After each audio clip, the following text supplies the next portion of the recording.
the table for the Green Bay Packers. Everything you need to know about this Packers team and how they match up against your Miami Dolphins. You are Locked On Dolphins, your daily Miami Dolphins podcast, part of the Locked On Podcast Network, your team every day.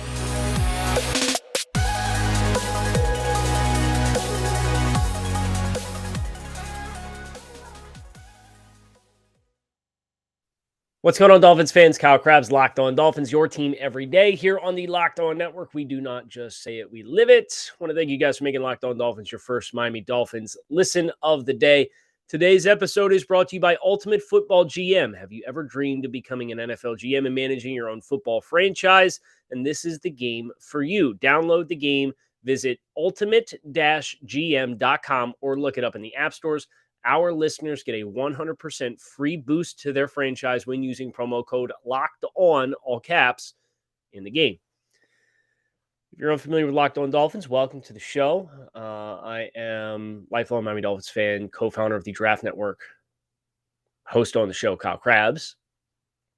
And we are switching gears going from week 14 to week 15 to week 16.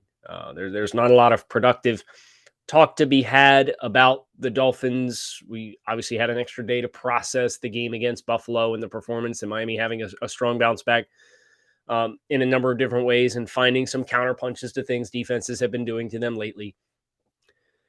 But it's no longer separation season. You talk about the NFL season and you have like the early month, and then the middle 2 months are kind of separation season. Who can separate themselves from the pack? But don't start if you can't finish, right? And that's where the Dolphins are at right now. They took advantage of separation season with a 5-game winning streak to move from 3-3 to 8-3. Well, separation's gone now, right? Like, you are a game in front of both of your remaining AFC East opponents. Those are the two teams that are your most legitimate threats into the playoff race. The nice thing for Miami in week 16 is they're going to know all the results coming into this game. So they're going to know the magnitude of the opportunity. Never mind the fact that we're getting ready to play the Green Bay Packers and go play the Packers. The Jets play tomorrow night and the Patriots play on Saturday. So we'll know where the Dolphins stand as far as blood in the water. And if both of those teams drop, for Miami, it's very simple. You win your next two games, clinch a playoff spot before you even get to week 18 in Hard Rock Stadium. So with the Packers being the team that is coming up on the horizon, thought it would be good for us to kind of touch base on Green Bay and who they are as a football team. You know, this has been a team that historically under Matt LaFleur has been a lock for 13 wins. Matt LaFleur won 13 games in each of his first 3 seasons as the head coach of the Green Bay Packers. They're not going to get 13. The most they'll get is 9. And hopefully the most they'll get is 8 when they play the Dolphins. This is a team that I think you can look at some of the performances that they have had across the season, and you can find a lot of inspiration for how these will be favorable matchups for the Dolphins. Reviewing their 6 wins to this point in the season. The Chicago Bears in week 2. The Tampa Bay Buccaneers by 2 points in week 3. The New England Patriots in week 4, that overtime game, the Bailey Zappi game. That put the Packers at 3-1. In the time that has passed since, they are 3-7 across their last 10 games. Overtime win against Dallas, home win at Chicago, and then a win on Monday Night Football last week, home against the LA Rams. So if you just look at the quality of wins that the Packers have, it's not a very strong resume. The overtime win against Dallas is kind of their marquee victory. And probably their second best win right now in this season is an overtime win against the Patriots at home. They are a team that has really struggled, and they found some life in the passing game, but they are a team largely that when they have gotten things going offensively, it's because they've been able to get the ground game going. They have a surprising number of 200-yard rushing performances this season. They rushed for 203 against the Bears the first time they played the Bears and won by 17 points. They rushed for 199 against the Patriots and won in overtime. They rushed for 208 against the Bills. They lost that game, but they did keep it close when it looked like they were going to get boat raced. And then they ran for 207 against the Cowboys. In the last 3 weeks, they lost to the Eagles by 7 points. They rushed for 106. Then they rushed for 175 against the Bears. Then they rushed for 138 against the Rams. Total offense is not really their strength. And one thing that the Packers have been very streaky with this season is turnovers. They're 23rd in the NFL in turnovers. And as far as total offense, they're 15th in the pack from a yardage perspective. And they're 20th in the NFL in scoring offense. So Aaron Rodgers, the association has always been, well, he won MVP the last 2 years. So rightfully so. The association is, well, they're potent offense. They're going to score a lot of points. They were greatly hurt by the Davante Adams trade. It has left them searching for answers for who can be the guy. Their leading receivers right now are Allen Lazard and Christian Watson. Those are big-bodied types on the outside. Both of those guys most frequently win vertically down the field. Randall Cobb and Robert Tonyan as middle-of-the-field type receivers. Romeo Doubs is another rookie. So they have 2 rookies in their top 5 in receiving yardage. I think that lack of experience is a talking point for the Dolphins to really dial in on and try and take advantage of. The offense runs through the 2 backs. It runs through Aaron Jones and it runs through A.J. Dillon. Those guys have a combined 2,100 yards of offense and 12 touchdowns this season. Those are the guys. And I think you can look at what Miami has done this season against teams that are a little bit more traditional with their run games, aka they don't have the quarterback element. And they've been much more consistent stopping the run. And like, make no mistake, Aaron's ran 23 times for 64 yards, 2.8 yards per carry this season. Once upon a time, Aaron was a real pain in the butt as an athlete. But he's largely throwing from the pocket or rolling the pocket, getting outside the pocket, but moving to throw, not to run. So Miami against a team like New England early in the season, right? I don't think that necessarily the Bears is a fair measuring stick because Justin Fields ran for all the yards in that game. But they held the Patriots the first time they played to 78 yards rushing. The Ravens, they held them to 155, and more than half of those came on one Lamar Jackson run, right? 252 that they gave up to the Bears, and Justin Fields put 180 of those up on the board. The Bills, they gave up 150 rushing, and more than a third of that came on one Josh Allen run. Case in point. Well, not more than a third. Draft dudes do math. Kyle does math here on the show. 44-yard run. So approximately a third of that came on one run. Without having that threat, I think you can find a little bit more peace of mind that the Dolphins are going to be of the kind of success that they had against Detroit, 82 yards rushing. Now, it's a good offensive line. It's a better offensive line than what the Packers are rolling out by far. 78 to the Vikings. And oh, by the way, 54 of those came on a Dalvin Cook touchdown in the final 5 minutes to ice the game because you jumped out of gaps because you were trying to make something happen and not playing the actual defense. 67 to the Bengals. 78 to the Patriots. 36 to the Texans. 82 to the Chargers. Like, that's the kind of expectation I look at for the Dolphins, and it's been explosive plays in the run game, and usually it's been an athletic quarterback that pops you. I think with Aaron Jones and A.J. Dillon, well, they're tough to tackle for different reasons. They're very different stylistic players, but if I'm the Dolphins, my personnel groupings are dictated on whether it's Jones or if it's Dillon. If it's Dillon, Elaine Roberts is in the game. And if it's Jones, I'm probably leaning a little bit more away from Aaron Rodgers or from Elaine Roberts, depending on like the down and distance situations as well. So just something the Dolphins will do that I think the Packers, they found success and they found an ability to move the football and kind of stabilize. They're in a 2-game winning streak right now. Their playoff hopes are on life support. They dropped the 4-8, and then they beat the Bears and the Rams, but they beat the Bears and the Rams. Like, I look at this Packers team and I see a lot of favorable matchups, and we'll continue talking about the Packers, but not before. I'll tell you about our friends over at Pro Football GM. Ultimate Football GM is the ultimate GM experience for anybody who's a football fan. If you've ever dreamed of becoming an NFL general manager and managing your own franchise, this game makes your dream come true. You can manage every strategic aspect of your team, play through the season, and lead your team to glory. You're responsible for hiring the right coaches and coordinators, trading players, making draft picks, free agency, navigating your franchise through the draft and all the ups and downs of a season. All this in a challenging and realistic game world. Ultimate Football GM is completely free and playable offline, play on the go as you want and when you want to. I'm hooked. I'm on my second 25 year. You get one of the Legends experiences. You get 25 years to build a team from the ground up and have as much success as you possibly can. And then it gives you score at the end of that.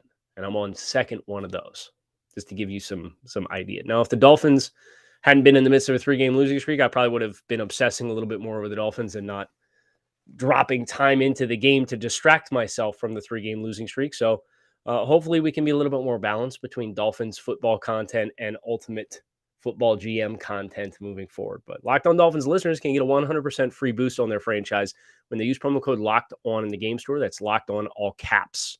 So make sure to check it out today. Download the game, ultimate-gm.com, or look it up in the app stores. That is ultimate-gm.com. Ultimate Football GM. Start your dynasty today.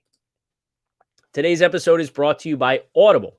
Audible is releasing a new slate of football podcasts that we know you are absolutely going to love, and that's why you're able to find an episode from The League available as a bonus episode on Locked On NFL. Narrated by Super Bowl champion and legendary smack talker Richard Sherman and sports broadcaster and rising star Taylor Rooks. The League is an 8-part docuseries about the most bizarre, inspirational, and unlikely stories connected to America's favorite sport, pro football. Our bonus episode is called The Way of the Cowboy and is an incredible story of how the 1977 Dallas Cowboys brought in Bruce Lee's protege to teach them defensive martial arts, ushering in a new approach to the way the league was trained. Each story offers equal parts history, entertainment, and social commentary. So head over to Locked On NFL for a bonus episode of The League or catch the full series wherever you get your podcasts available now. Audible, get in the game. So the Packers. We of course have crossover Thursday tomorrow with Peter Bukowski of Locked On Packers, and we'll talk about this matchup. But as I look at the resume that the Packers have built to this point in the season, they're at Miami, and then they're home for their final 2 games against teams above them in the NFC North standings, the Vikings and the Lions. You are sure to get a desperate Packers team, so I'm sure that there will be some urgency. But looking across the metrics, Green Bay, 15th in the NFL in third down percentage offensively, 29th in the NFL in fourth down percentage offensively, 20th in the NFL in red zone percentage offensively. Aaron Rodgers has double-digit interceptions for the first time since 2010. And for the third time in his NFL career, double-digit interceptions. So that 2.2% interception ratio is abnormally high for Aaron standards. Also, abnormally low for Aaron standards is his passer rating and his QBR. His QBR of 40 is the lowest of his entire NFL career. And his passer rating of 92.3 is the lowest of his NFL career. From an efficiency standpoint, this Packers offense is not particularly efficient. I think no measure better indicates the lack of efficiency in the passing game the Packers have this year versus their previous standard than adjusted net yards per attempt.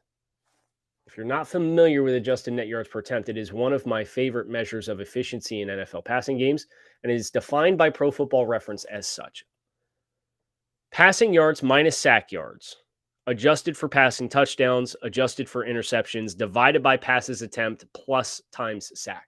So all of your dropbacks, your efficiency in the yardage that you net and scores and turnovers that you net, divided by all of your dropbacks.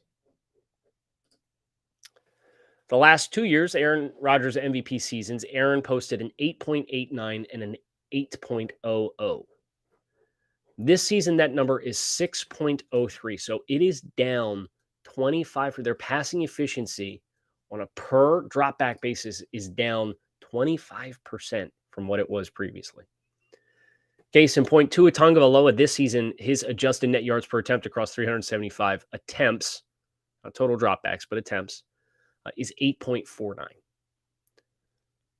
So Aaron Rodgers' last 2 MVP seasons, Tua Tagovailoa on a efficiency of yards per dropback perspective is right smack dab in the middle of those 2 MVP seasons for Rodgers. And Tua's first 2 seasons were 5.4 and 5.8. So worse than the season that Green Bay is having right now with Aaron Rodgers.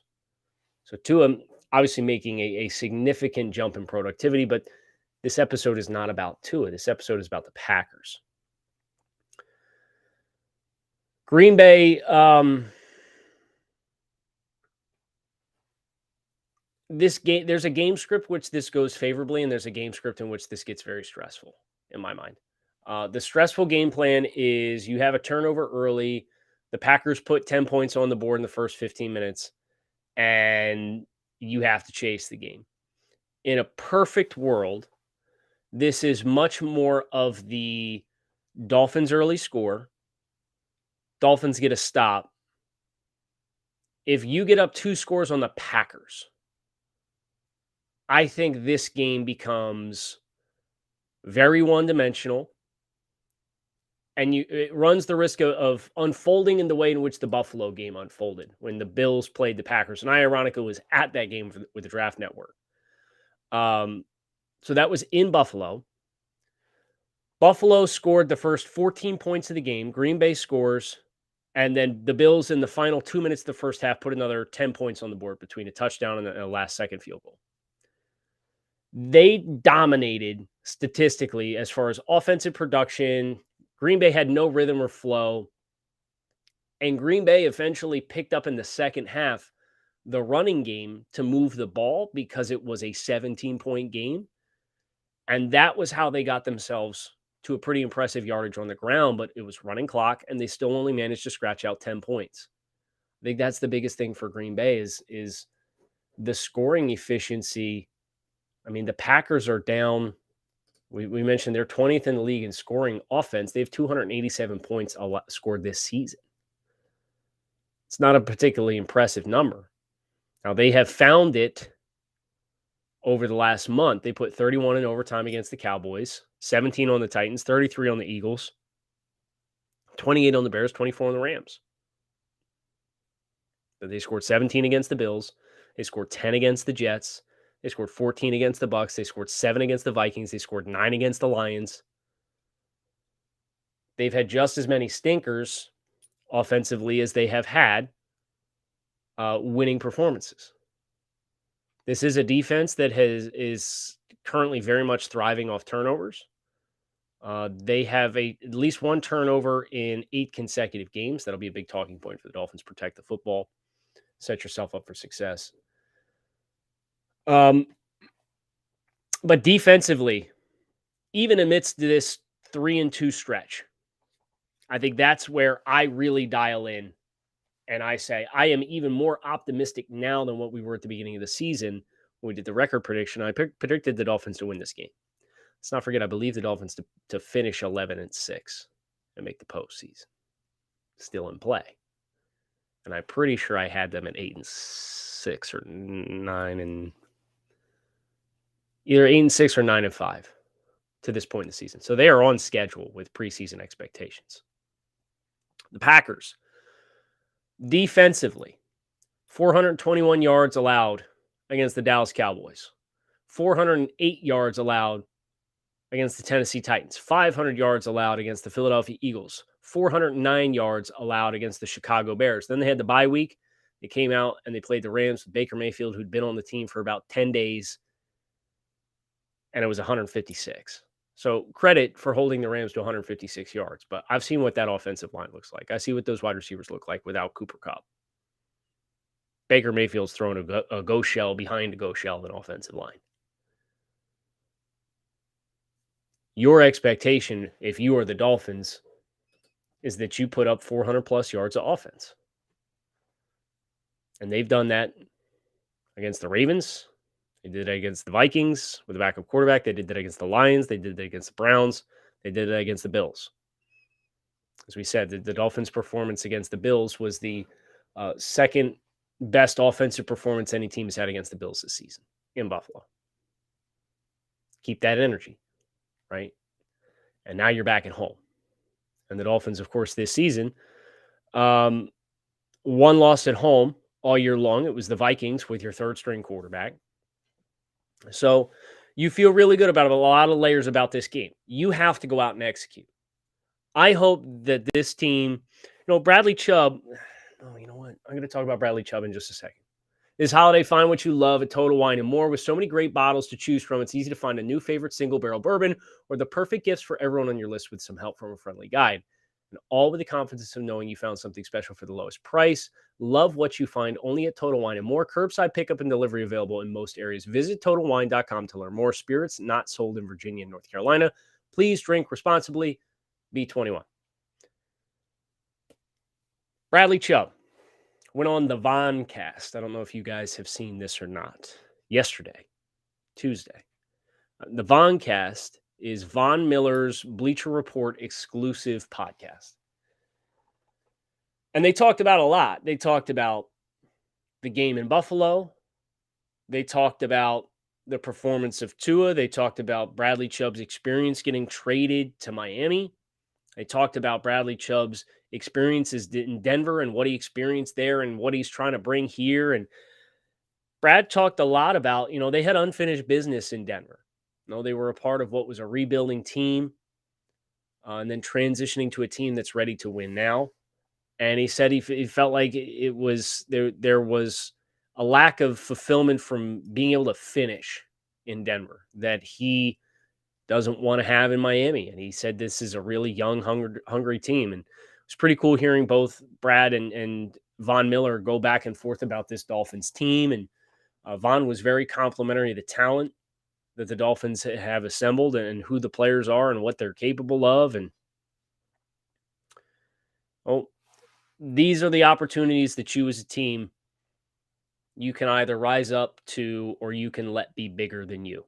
And I think the fact that the Dolphins, in spite of losing the two previous games in California, rose up for that moment, I think they'll be ready for this moment. I really think, it seems as though Mike McDaniel's message has been hitting home all season. Bradley Chubb said that McDaniel is probably the loosest person in the building amidst the 3-game losing streak and the confidence that he exudes.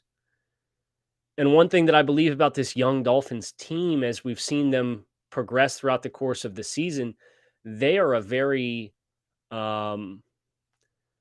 interesting case study in sports psychology and self-efficacy, which is belief in yourself to do something. And just the peaks that we've gotten through the window from the players and the coaches talking about guys doing more than they should have because they're pressing and trusting in the scheme and getting back on schedule and believing in things by executing it and having to experience it and embracing it when you do. It's really, really interesting. And it's a nice reminder that these guys are human beings first and foremost. They are not football robots, right? But hearing the vibe coming out of the game, knowing the magnitude of what is ahead, but knowing that you are still in control of everything that happens from here. I think this team is in a good place to apply the lessons of the last month and come back and perform at a high level.